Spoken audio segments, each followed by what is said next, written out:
있습니다. 너를 창조하신 이가 이렇게 말씀하시느니라. 너는 내 것이라 라고 말씀하시면서 내가 물 가운데로 지날 때에 너를 침몰하지 않을 것이며 내가 불 가운데로 지날 때에 타지도 않게 사르지도 않을 것이다 라는 약속의 말씀이 있습니다. 주의 자녀로 산다는 것이 이런 삶이 아닌가 싶습니다. 여러분, 물과 불과 같은 어려움이 있다 할지라도 그 속에 함께 하시는, 오늘 찬양대 가사처럼 그렇게 함께 하시는 하나님의 은혜가 여러분의 삶에 넘쳐나기를 주의 이름으로 축원합니다. 주위에 계신 분들과 한번 이렇게 인사하겠습니다. 우리 삶에 늘 함께 하시는 그 하나님을 생각하며 하나님이 일하고 계십니다. 네, 조금 이렇게 웃으면서 인사했으면 좋겠습니다. 이렇게 인사합시다. 당신과 함께 예배하니 더욱 행복합니다. 네, 정말 행복합니다. 여러분, 오늘 말씀을 통해서도 하나님의 은혜가 있으리라 생각이 되고요. 지난주일 말씀을 잠깐만 언급을 하고 넘어가 보도록 해보겠습니다.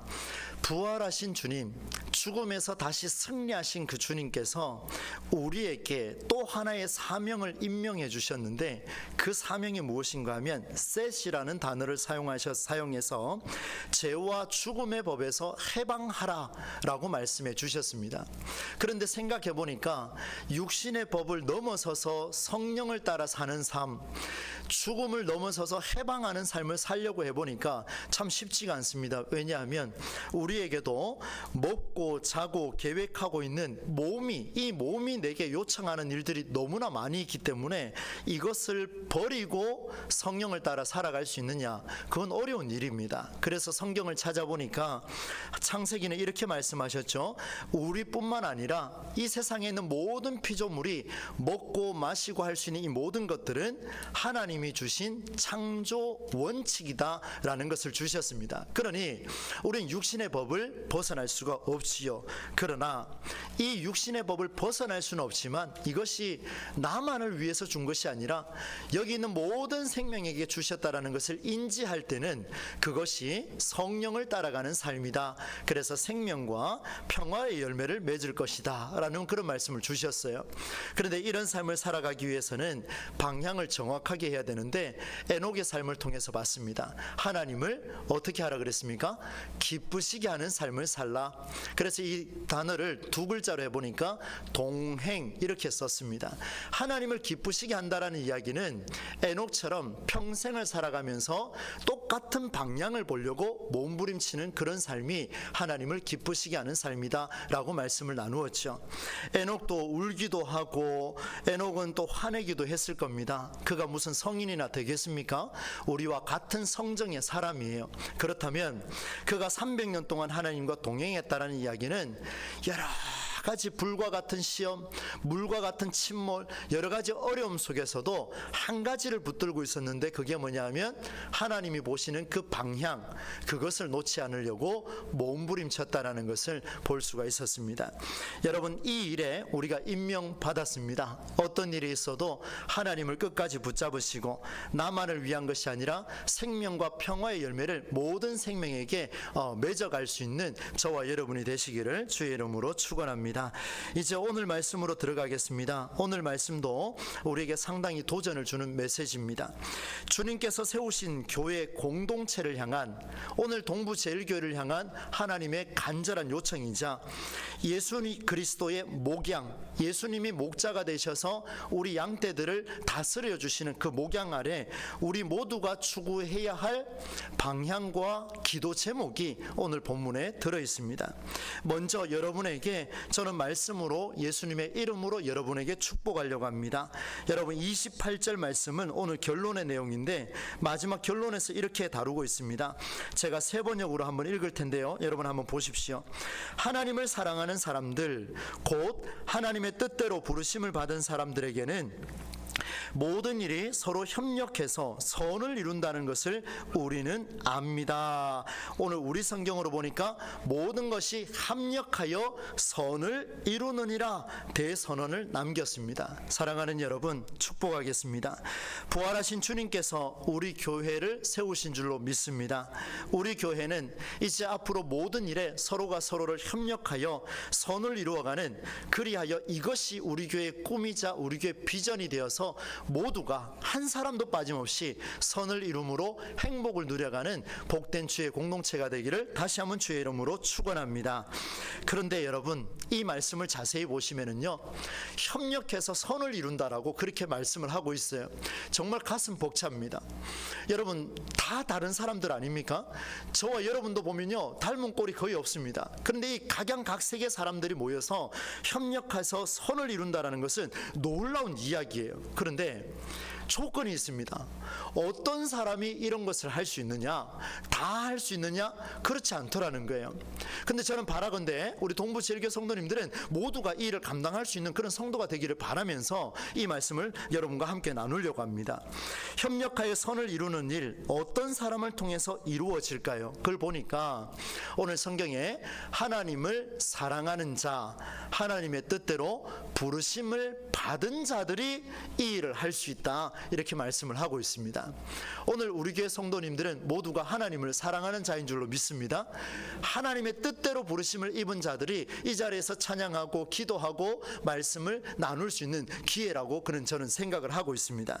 하나님을 사랑하는 자, 하나님의 뜻대로 부르심을 받은 자, 무슨 말입니까? 하나님께서 원하시는 목적을 위해서 힘을 합할 수 있는 사람들이 이 자리에 있는가라는 질문이 우리에게 던져집니다. 저는 그래서 오늘 구체적으로 이 하나님을 사랑하는 자가 어떤 사람인지, 하나님의 뜻대로 그 목적을 따라 부르심을 받은 사람이 어떤 사람인지를 한번 구체적으로 제가 3가지 원칙을 오늘 본문에서 한번 찾아보게 되었습니다. 하나님이 주신 메시지를 여러분과 함께 나누겠습니다. 첫 번째 원칙은 뭐냐면요, 오늘 본문에 보시면은 계속해서 반복하는 단어가 있는데 그 단어가 뭐냐면 피조물입니다. 사람, 인간, 동물 이렇게 표현한 게 아니고 전체를 아우르고 있는 피조물 이렇게 표현하고 있습니다. 첫 번째 원칙이 뭐냐면요, 그것은 20절 말씀에 나오는데요, 그것은 피조물이라면 모두 허무에 굴복할 수밖에 없다라는 원칙입니다. 여러분 한번 생각해 보십시오. 오늘 저와 여러분이 예수님을 믿는 사람들인데 우리가 일을 하면 할수록, 말을 하면 할수록, 피조물로서 살아가면 살아갈수록 어디에 굴복할 수밖에 없다라고 표현하고 있습니까?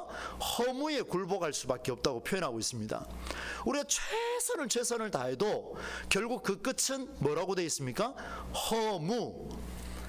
받아들이기가 쉽지 않은 그런 본문의 메시지죠. 사람이 만든 게 아니라 이 원칙은 하나님이 우리에게 허락한 원칙입니다. 우리가 하고 있는 모든 일들은 결국에는 어디로 귀결되냐면 허무에 귀결된다라고 그렇게 말씀을 하고 있습니다. 안타깝지만 이 원칙 때문에 우리 피조물은 엄청난 아픔을 겪어야 하고 또 해산의 고통, 여러분 인간이 겪는 고통 중에 가장 거룩한 고통이 뭐냐면 해산의 고통 아니겠습니까? 이런 고통까지 모두 감수해야 되는 일들이 벌어졌다는 거예요. 여러분 20절, 22절 말씀인데요, 제가 방금 말씀드린 내용이 기록되어 있습니다. 한번 읽어드릴게요. 피조물이 허무에 굴복했지만 그것은 자의로 그렇게 한 것이 아니라 굴복하게 하신 분이 그렇게 하신 것입니다. 그러나 소망은 남아 있습니다. 모든 피조물이 이제까지 함께 신음하며 함께 해산의 고통을 겪고 있다는 것을 우리는 압니다. 이렇게 기록을 하고 있습니다. 사랑하는 여러분, 사람을 포함한 우리 창조된 모든 피조물은 신음하고 해산의 고통을 겪어야 하는 허무의 삶을 살아갈 수밖에 없습니다. 그러나 납득할 수는 없이요, 우리는 예수 믿는 자들이니까 하나님 그래 만들었다 해도 하나님 우리를 좀 살려주시면 안 되겠습니까? 라는 마음으로 말씀을 보는데요, 중간에 딱 한 문장이 있었습니다. 저를 한번 따라서 해주시겠습니까? 그러나, 좀 크게 한번 해보세요. 그러나 소망은 남아 있습니다. 와, 여러분 멋지지 않습니까? 앞뒤 20절 22절 둘 다 지금 너희를 절망에 빠뜨릴 만큼 굴복했다, 허무다, 너희의 삶은 허무밖에 없다 이렇게 말했는데 중간에 딱 한 문장을 남겨놨는데 뭐라고 남겨놨냐면 그러나 소망은 남아 있습니다. 뭔가 기대감이 생겨요. 무슨 소망을 남겨놨을까? 그 소망이 무엇인지 궁금하여 말씀을 몇 차례 반복해서 읽었습니다. 그리고 그 말씀 속에서 한 단어가 떠올랐는데요. 여러분 21절 말씀을 함께 우리 세 번역으로 한번 읽어보면 좋겠습니다. 함께 읽겠습니다. 그것은 곧 피조물도 썩어짐의 종살이에서 해방되어서 하나님의 자녀가 누릴 영광된 자유를 얻으리라는 것입니다. 할렐루야. 여러분 이 말씀을 잘 기억하셔야 됩니다. 그것은 피조물도 허무에 빠지고 모두가 저와 여러분이요 지금 나가도 마찬가지예요. 모두가 썩어질 종살이밖에 되지 않는데 내면에 끊어지지 않는 갈등 때문에요.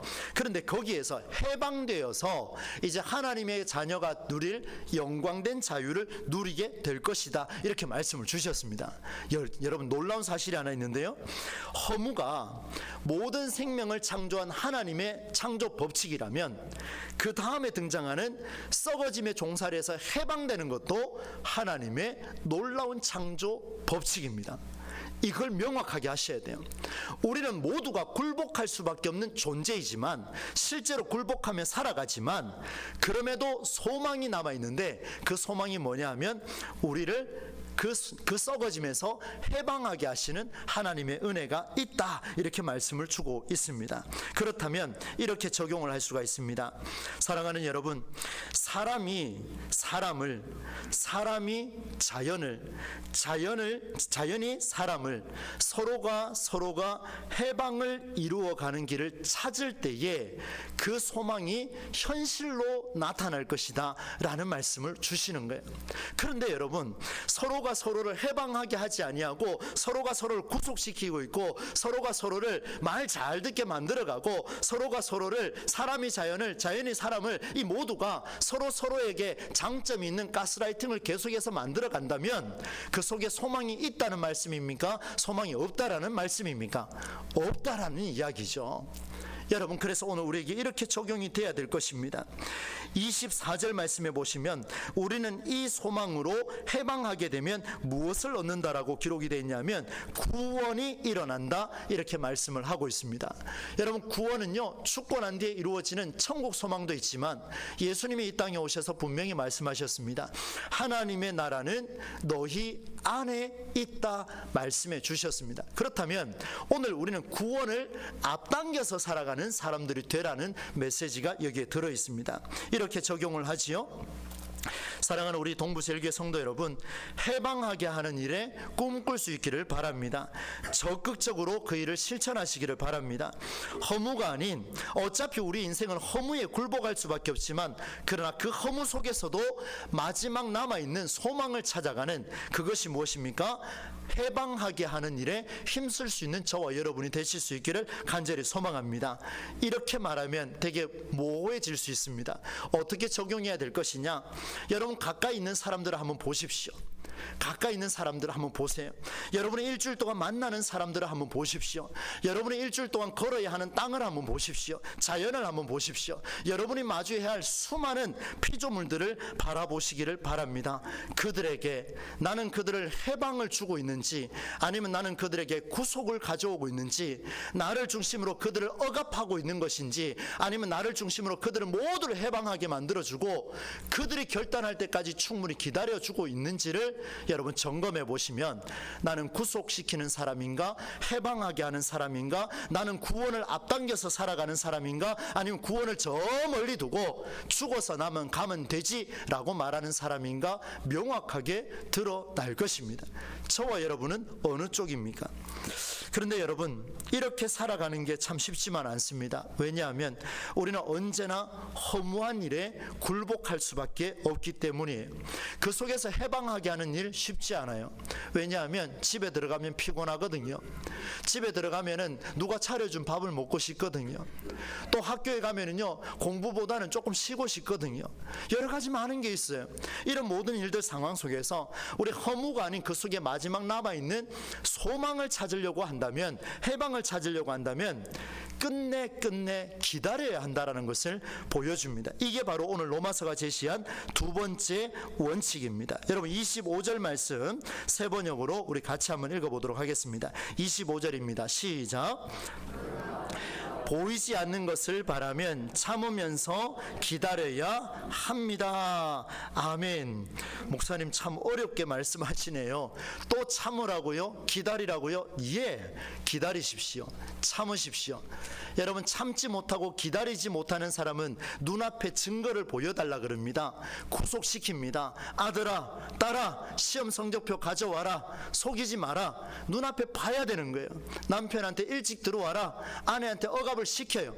모든 이런 일들을 보게 되면은 눈에 보이는 증거를 가져오기 때문에 우리는 구속할 수밖에 없는, 허무에 굴복할 수밖에 없는 존재라는 것을 보여줘요. 그런데 놀랍게도 그들을 해방하게 해주는 일들은 눈에 보이지가 않습니다.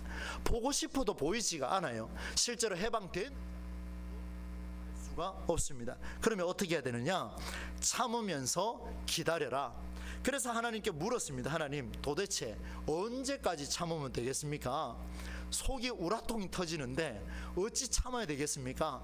하나님, 언제까지 기다리면 되겠습니까? 라고 물었더니만 성경은 답을 하지 않았습니다. 그 답은 영구적이다 라는 답밖에 없습니다. 오늘 성경은 참고 기다림의 원칙을 언제까지 해야 되는지 정해진 기한을 우리에게 말하지 않았습니다. 사랑하는 여러분, 허무에서 해방되는 마지막 소망, 내 남편과 아내와 자녀들과 부모와 함께하는 우리 공동체 식구들을 내가 억압하지 않고 그들을 마음껏 해방하게 예수 그리스도 안에서 자유를 누리게 하는 그 배려는요, 눈앞에 보이지 않기 때문에 끝까지 기다려야 되는 아픔을 동반할 수밖에 없습니다. 꾸준한 인내와 참아내고 기다림이 필요하지요. 생명을 존중하고 끝까지 배려하는 일은 사실상 어려운 일입니다. 너무 어렵습니다. 여러분, 목회하는 제가 가장 잘 해야 되는데 저도 사실 잘 안 돼요. 그래서 이 말씀을 준비할 때마다 마음의 무게가 너무나 무겁습니다. 왜냐하면 나도 안 되는데, 이런 이야기를 하나님 앞에서 제가 할 때가 많이 있습니다. 그럼에도 불구하고 오늘 말씀은 저는 제 가슴에 새겨보려고 합니다. 사랑하는 여러분, 왜 안 되는가 생각을 해보니까 사람은 배려받고 사랑받고 해방받고 싶고 또 주는 것보다 받는 것에 익숙하기 때문에 그렇습니다. 오죽하면 예수님께서 사도행전 20장 35절에 이렇게 표현을 했겠습니까? 주는 것이 받는 것보다 어떻다 그랬습니까? 잘 모르십니까? 알려드릴게요. 따라서 합시다. 복이 있다. 받는 게 복이 있습니까? 주는 게 복이 있습니까? 해방시키는 게 복이 있습니까? 구속시키는 게 복이 있습니까? 자유하게 하는 게 복이 있습니까? 아니면 억압하는 게 복이 있습니까? 입으로 시인한 대로 될지어다. 자유하게 하고 해방하게 하고 받는 것보다 주는 것이 복이 있다 하셨는데 우리는 그렇게 살고 있느냐? 다시 한번 여러분 입으로 시인한 만큼 하나님 앞에서 말씀을 통해서 한번 고민해 보십시오. 여러분, 사람은요 그렇게 하고 싶지만 살다 보면 또 짜증나기도 하고 지치기도 하고 포기하게 됩니다. 그래서 오늘 로마서가 또 다른 대안이 있는가라고 쭉 찾아보니까 오늘 말씀에 이런 내용이 있습니다. 한번 따라서 하겠습니다. 하나님의 뜻대로. 그렇습니다. 여러분, 에녹을 다시 한번 말씀드릴게요. 하나님과 에녹이 같은 방향을 보고 있었습니다. 에녹이 끝내 하나님을 기쁘시게 했던 이유가 뭐냐면 어떤 상황이라 할지라도 나를 향하신 그 하나님의 뜻이 무엇인가를 고민하고 끝내 그 길을 걸었더니만, 하나님의 뜻대로 걸었더니만, 방향을 명확하게 했더니만 100m 달리기를 하는데 다른 곳을 보는 게 아니라 끝내 나는 돌파할 것이다, 끝내 골인 지점을 보고 뛰었던 그 선수들처럼 에녹이 그렇게 살았더니 하나님을 기쁘시게 했다, 이렇게 표현을 하고 있습니다. 그러나 또다시 의문이 생깁니다. 제가 오늘 조금 더 이렇게 깊이 좀 살펴본 이유가 있었습니다. 하나님의 뜻을 우리가 알 수 있습니까? 없습니까? 여러분, 한번 답변을 한번 해보십시오. 하나님의 뜻을 우리가 알 수 있습니까? 없습니까? 없다고 이야기하기에는 신앙이 없는 것처럼 보이고, 있다고 하려니 망설여지고, 있다고 말할 수 있는 사람이 있다면 그건 이단이에요. 그러니 마음 놓고 없다라고 답변할 수 있기를 바랍니다. 하나님의 뜻은 우리가 알 수 없습니다. 알 수 있으면 우리가 여기서 이렇게 하소연하고 있겠습니까? 너무나 멋지게 살지 않겠습니까? 하나님의 뜻은 우리가 알 수가 없어요. 왜 모를까 여러 가지 생각을 해봤습니다. 저도 학문을 하고 있는 중에 있는데요, 여러분 이 땅에 수많은 박사들이 많습니다. 우리 교회도 보니까 뭐 해장국 잘 끓이는 박사도 있고요, 미역국 잘 끓이는 박사도 있고요, 또 그 뭡니까 이 고디처럼 생겼는 거 그 잘 끓이는 거 있지 않습니까? 하여튼 그런 게 있습니다. 예, 국수 잘 끓이는 박사도 있고요. 박사가 천재예요. 전부 다 많습니다. 목회하는 제게는요, 설교하고 말씀을 강론하는 어쩌면 여러분보다는 조금 더 나아 있는 어쩌면 박사에 해당될지도 모르겠습니다. 그런데 여러분, 아무리 박사라 할지라도 그 박사는 그 분야에는 박사지 다른 분야에는 꽝입니다. 아무것도 몰라요. 여러분, 저보고 미역국 끓이라고 하면 저 못합니다. 오히려 N 선생님한테 물어보고 따라하는 거 빠를지는 몰라도 N 선생님 뭔지 아세요? 유 선생님 아세요? 그러면 다행입니다. 모르는 거예요. 저는 알 수가 없어요. 여러분, 우리 삶이 그렇습니다. 사랑하는 여러분, 그러면 제가 왜 박사 이야기를 했냐면, 그렇다면 우리가 또 하나의 박사를 찾으면 됩니다. 이 분야의 전공 분야에 있는 그분을 찾으면 됩니다. 그가 누군가 하면 하나님의 뜻이라는 것을 가지고, 주제를 가지고 엄청난 양의 논문을 기록한 분, 그분을 찾으면 돼요. 하나님의 뜻이 무엇인지를 아주 상세하게 66권을 한 권처럼 만들어 놓은 그분의 뜻을 찾으면 돼요. 누구십니까? 바로 성령 하나님이십니다. 또 하나의 박사님이세요. 유일한 박사이자 우리에게 다가오신 성령이십니다. 이게 바로 로마서가 제시한 세 번째 원칙입니다. 우리는 하나님의 뜻을 알지 못해요. 연약합니다. 우리는 방향을 몰라서 심지어 기도할 바를 몰라요. 26절 한번 보십시오. 우리는 어떻게 기도해야 될지도 모르고 있지만, 그러나 누가 도와주냐면 이 성경을 기록한 이 성경 논문을 100% 완벽하게 알고 계시는 성령을 붙들고 기도하니 기도할 바를 알게 해주시고, 우리가 못할 때는 누가 대신 기도해 주신다 그럽니까? 성령께서 강구해 주신다, 그렇게 말씀하고 있어요. 언제요? 방향을 놓치지 않고 붙들고 있으면 성령께서 우리와 함께 하실 것이다. 지금은 힘들고 물과 같이 불과 같이 침몰당하고 불에 타들어간다 할지라도 나는 반드시 너와 함께 할 것이다 라는 말씀을 우리에게 주시는 거예요. 얼마나 위력 있는 메시지입니까? 사랑하는 여러분, 오늘 26절 27절 말씀을 같이 읽으면서 이렇게 정리를 해봅니다. 함께 한번 읽어보겠습니다. 26절입니다. 시작. 이와 같이 성령께서도 우리의 약함을 도와주십니다. 우리는 어떻게 기도해야 할지도 알지 못하지만 성령께서 친히 다 이루다 말할 수 없는 탄식으로 우리를 대신하여 간구하여 주십니다. 사람의 마음을 꿰뚫어 보시는 하나님께서는 성령의 생각이 어떠한지를 아십니다. 그 다음 크게 한번 읽을까요? 시작. 성령께서 하나님의 뜻을 따라 성도를 대신하여 간구하시기 때문입니다. 할렐루야. 성령께서요, 우리를 대신하여 유일하게 하나님의 뜻이 무엇인지를 아는 그분이 우리와 함께 하신다는 거예요. 여기에서 믿음이 출발합니다. 사랑하는 여러분, 오늘 저는 세 가지 원칙을 여러분에게 말씀을 드렸습니다. 이것에 무관심하고 살아내지 않으면서 내 삶의 모든 일이 협력하여 선을 이루게 해달라, 우리 교회 공동체가 합력하여 선을 이루게 해달라, 구원이 일어나게 해달라라고 말하는 것은 무책임한 일입니다. 언제요? 서로를 배려하며 서로를 해방하게 하지 아니하고 서로를 구속시키고 서로를 억압시키고 서로를 절망 속에 빠뜨려가고 서로에게 내 말을 들으라 라고 말하고 있는 그 억압 속에서는 절대로 구원이 일어날 수가 없습니다. 구원이 앞당겨서 일어나야 되는데, 이는 부부 사이에도 마찬가지입니다. 절대로 그곳에는 구원이 일어날 수가 없습니다. 하나님이 우리에게 주신 수단이죠. 해방하게 하라, 구원을 앞당겨서 이루라, 그렇게 말씀해 주셨습니다. 오늘 저와 여러분이요, 모양만 예쁜 종교인으로 살고 싶습니까? 아니면은 정말 모양도 못났고 종교인이 아니라 내 삶 속에서 해방하게 함으로 말미암아 내 삶이 찌들어가더라도 그 속에 구원을 앞당겨가는 그런 삶을 살고 싶습니까? 모양만 예쁘면 별로 의미가 없습니다. 껍데기는요, 깨보면 다 표가 나요. 껍데기가 못나도 깼을 때 내공이 풍성한 어떤 내공요? 많은 사람들을 배려하고 많은 사람에게, 많은 피조물에게 해방하게 해주는 역사. 여러분, 이런 소문 좀 들어야 되지 않겠습니까?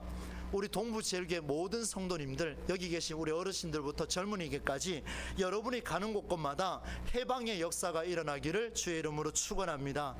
일어나야 돼요. 일어나야 돼요. 멍하게 있다가 오지 마시고 한 주 딱 지나고 내가 있는 그 자리에 하나님의 역사와 성령의 도우심으로 해방의 역사가 일어났다. 가정의 화목이 일어났다. 공동체가 회복되었다. 육신의 질병이 치유되었다. 이런 역사가 일어나야 안 되겠습니까?